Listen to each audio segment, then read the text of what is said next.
Agora que a gente já aprendeu como medir ângulo, ângulo em graus, ângulo em radianos, aprendemos a diferença entre período e frequência e qual a relação entre eles, nós estamos aptos a trabalhar com a velocidade linear e com a velocidade angular. Tá? A gente aprende a medir distância, tempo para trabalhar com velocidade. Como no nosso caso aqui é um movimento circular, então ângulo, tempo e também vai acontecer a velocidade angular. Queremos a relação entre a velocidade linear, que acontece ao longo de uma linha, e a velocidade angular, que acontece ao longo de uma abertura. Vou fazer uma tabela prática aqui que vai ser muito útil na hora de resolver problemas. A velocidade linear mede a velocidade com a qual eu me desloco ao longo de uma linha. Por essa razão, vai ser distância dividido pelo tempo. No sistema internacional, distância vai ser medida em metros, tempo vai ser medido em segundos, então a velocidade vai ser metros por segundo. Tranquilo? Velocidade angular vai ser o quê? Vai ser a rapidez com a qual eu me desloco ao longo de um ângulo. Então vai ser o ângulo percorrido dividido pelo tempo. Como no sistema internacional vamos medir o ângulo em radianos e o tempo em segundos, então a velocidade angular vai ser radianos por segundo. Só que essas fórmulas básicas muitas vezes são apresentadas de outra maneira. Vamos considerar o caso para uma volta completa. Então, para uma volta completa, se eu completo uma volta na circunferência, a distância percorrida vai ser igual ao comprimento da circunferência. E nós aprendemos aqui que o comprimento da circunferência é 2π vezes o raio. O tempo para completar uma volta é chamado de período. Então, se ΔS é 2πr e ΔT é igual ao período, nós podemos substituir na equação de cima e vamos obter que a velocidade linear vai ser igual a 2π vezes o raio dividido pelo período. E aqui, tá? Não vou escrever de novo, mas sempre que eu escrever velocidade linear, no sistema internacional vai estar medido em metros por segundo. Mas nós também aprendemos que o inverso do período é a frequência. Então, ali tem 2πr sobre t. Eu posso tirar o inverso de t, tá? O inverso de t, t vai desaparecer, e eu escrevo, então, 2π vezes o raio vezes a frequência. São completamente equivalentes, lembrando que a frequência é o inverso do período. Tranquilo? Vamos agora fazer a mesma coisa para o caso angular. No caso angular, para uma volta completa, o ângulo total, quando uma volta é completada, nós estabelecemos aqui que é 2π radianos. 2π radianos é o ângulo para uma volta completa. E o tempo para completar essa uma volta também é chamado de período. Substituindo isso, nós obtemos o seguinte. Então, a velocidade angular vai ser 2π, que é o ângulo percorrido para uma volta, dividido pelo período, que é o tempo necessário para completar uma volta. Beleza? Agora, de novo aqui, ó, eu tenho um período aqui embaixo. O inverso do período é a frequência.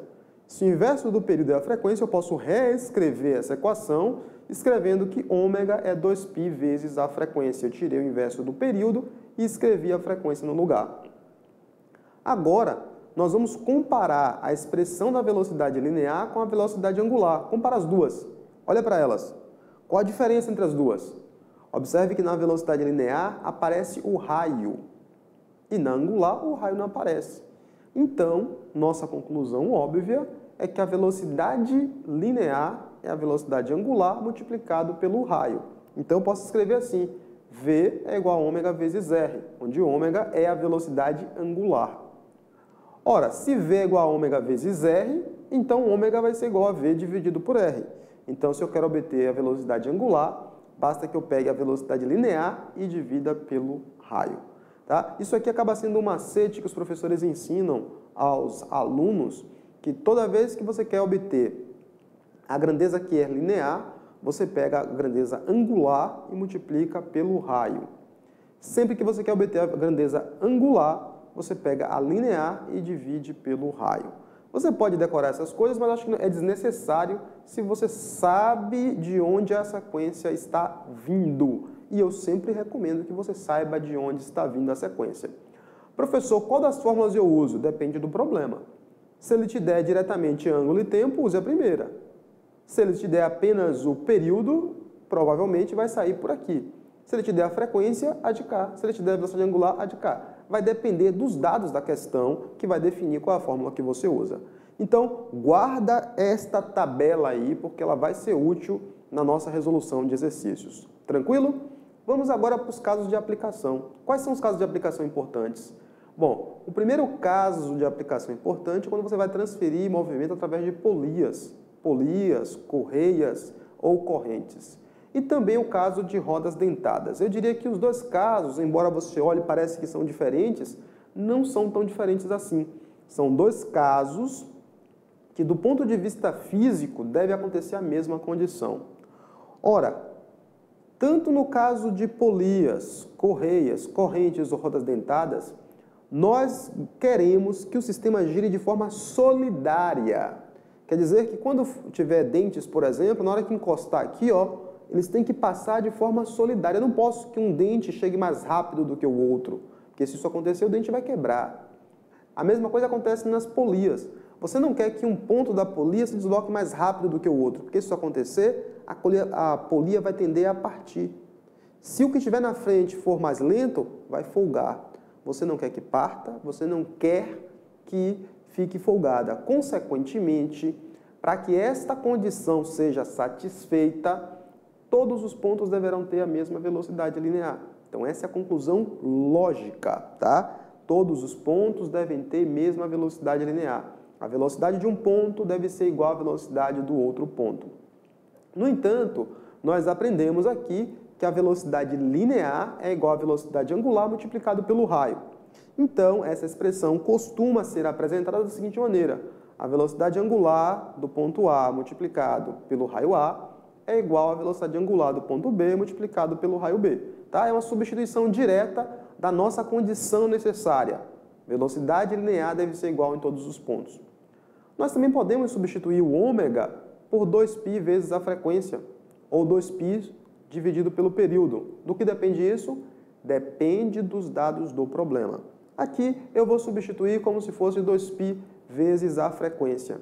Quando eu faço a substituição aqui, 2π vezes a frequência, vai aparecer 2π no primeiro termo, vai aparecer 2π no segundo termo. Eu já suprimi, já dividi ambos os lados por 2π e fica que a frequência de A vezes o raio de A é igual à frequência de B vezes o raio de B.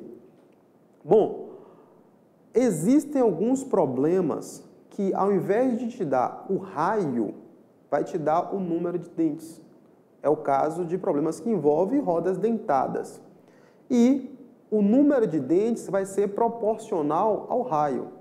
Consequentemente, nesses problemas, ao invés de utilizar o raio de A, raio de B, eu vou utilizar dentes de A, dentes de B. Porque, já que eles são diretamente proporcionais, a igualdade vai ser mantida quando você substituir esta proporcionalidade. Anota essa dica aí, que é uma dica importante. Tem aluno que pega o número de dentes, vai fazer uma regra de 3 para achar o raio e depois substituir na conta. Isto é desnecessário. Você pode tirar o raio e já substituir pelo número de dentes que vai dar certo. Então, este é o primeiro caso importante quando os sistemas são conectados através de polias, correntes, correias ou rodas dentadas. Qual é a condição? Devem ter a mesma velocidade linear. Beleza? Vamos agora para o segundo caso, que é o caso de círculos concêntricos. Como assim? É o caso quando você pega um sistema, conecta no mesmo eixo, e aí você tem dois pontos que estão ligados a este mesmo eixo. Bom, eu procurei alguma coisa legal para poder mostrar, acabei achando esse disco aí, o cientista louco, tá? E vamos então colocar isso aí para dar uma volta. Se eu coloco isso aí para dar uma volta, qual é a condição? Observa que os pontos A e B estão girando em torno do mesmo eixo. Ao estarem girando em torno do mesmo eixo, não existe outra opção senão que A e B completem uma volta no mesmo tempo. Se completam uma volta no mesmo tempo, eles têm o mesmo período. Se tem o mesmo período, tem a mesma frequência. Se tem o mesmo período, significa completam a mesma distância angular no mesmo tempo. Logo, qual é a condição necessária? A condição necessária é que ambos tenham mesma velocidade angular. Então, a velocidade angular de A vai ser igual à velocidade angular de B. Então, esta é a condição que nós escrevemos. Ora, ter mesma velocidade angular não quer dizer que tem que ter mesma velocidade linear. Basta você olhar para isso aqui e você perceber que a linha que B percorre é maior do que a linha que A percorre. Então, o B, que está mais afastado do centro, vai ter que ter uma velocidade linear que é maior do que a velocidade linear do ponto A. Então, em termos lineares, eles têm velocidades diferentes, mas em termos angulares são iguais. Sempre que você tiver sistemas conectados no mesmo eixo, eles terão mesma velocidade angular. E aí você pode substituir o ômega pelas expressões que você conhece para ômega, tá? Qualquer uma das expressões serve daquela tabela que eu mostrei no início da aula. E aí, do que depende? Depende dos dados do problema. Tranquilo? Então, vamos agora discutir bem rapidamente, e faremos isso melhor nos exercícios, o caso da bicicleta. A bicicleta eu diria que é o melhor sistema, é o sistema mais completo para você discutir todos os conceitos que nós vimos nesses 3 blocos de aula. A bicicleta basicamente consiste de uma transmissão de movimentos que você faz através do pedal, coroa, catraca e roda.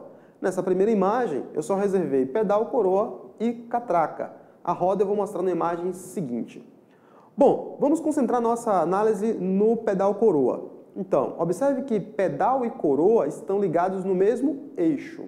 Se estão ligados no mesmo eixo, quando o pedal completa uma volta, a coroa também completa uma volta. Quer dizer, eles têm mesmo período.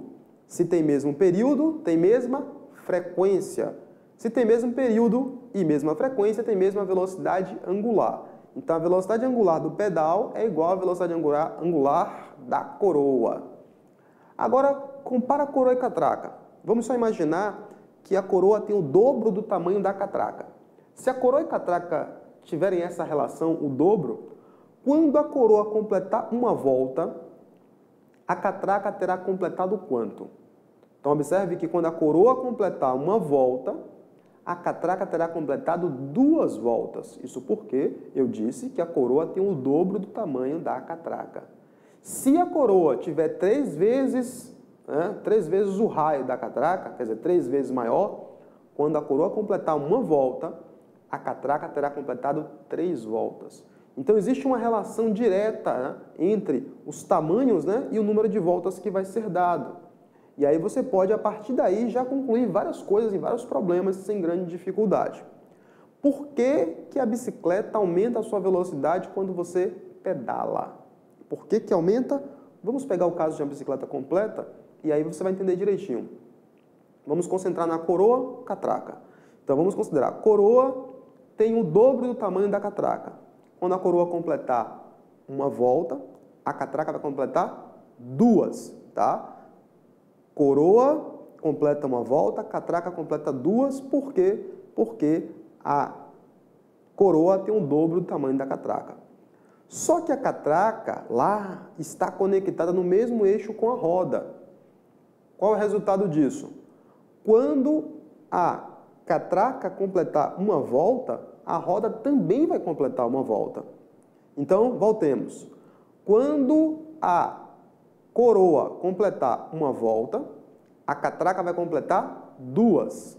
Só que a catraca está conectada no mesmo eixo com a roda. Então, quando der 2 voltas, a roda também dará 2 voltas. Ou seja, para cada volta que eu der no pedal, eu vou conseguir dar 2 voltas na roda. Olha para esse tamanho daqui. Isso aqui, quando completa uma volta, a distância percorrida é pequena. Mas quando a roda completa uma volta, a distância percorrida é grande. E é por esta razão que basta você dar uma pedalada simples e a bicicleta te leva bastante longe. Além disso, tem a discussão entre a força que você precisa aplicar no pedal, que torna a bicicleta mais leve ou mais pesada. Essa discussão não vou fazer aqui. Tem um vídeo muito legal na internet que mostra isso passo a passo. Eu posso indicar o link para vocês, mas deixarei essa discussão quando a gente for discutir o momento ou torque de uma força, que aí eu posso explicar para vocês por que a bicicleta fica mais leve ou mais pesada, dependendo da relação entre o tamanho da coroa e da catraca. Tá? Então a gente sabe que quanto maior for a relação entre o tamanho da coroa e da catraca, a bicicleta fica mais pesada, mas em compensação você começa a se deslocar cada vez mais rápido. Se você diminuir a relação, o tamanho da coroa se aproximar do tamanho da catraca, fica muito fácil de você pedalar. Mas, em compensação, você pedala, pedala, pedala e praticamente não sai do lugar. Então, essas aplicações vão estar nos exercícios, tá? Que eu selecionei, 20 exercícios de movimento circular, exercícios bem legais que eu recomendo que vocês acompanhem passo a passo. Tranquilo? Então, nesta parte da aula nós ficamos por aqui e logo depois nós passaremos a discutir a dinâmica do movimento circular. Vem aprender física comigo, vem! Interrompendo a gravação. Gostou do vídeo? Deixa o seu joinha, curta. Cadê? Fui. Não interrompe, não interrompe.